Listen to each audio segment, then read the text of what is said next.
So last month, my roommate Greg decided he was going to become a minimalist. This was sparked by a documentary he watched at 2 a.m., which, judging by the ominous soundtrack, seemed less about lifestyle and more about cult recruitment. The next morning, I found him standing in the living room, holding a trash bag in one hand and pointing dramatically at the sofa, as if it had personally offended him. "It's all clutter," he declared. "We have to let it go." I thought he meant maybe donate a few old magazines or that lamp that smells like burnt toast, but Greg had a vision: everything must go. By Sunday, our apartment looked like an IKEA showroom after a Black Friday riot.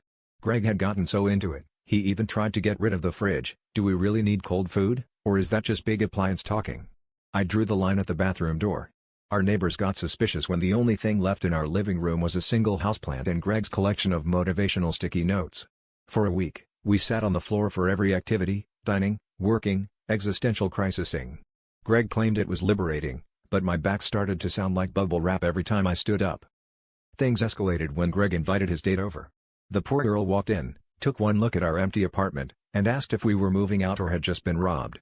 Greg proudly explained our new minimalist lifestyle, gesturing to the vast expanse of hardwood as if it were a feature, not a symptom.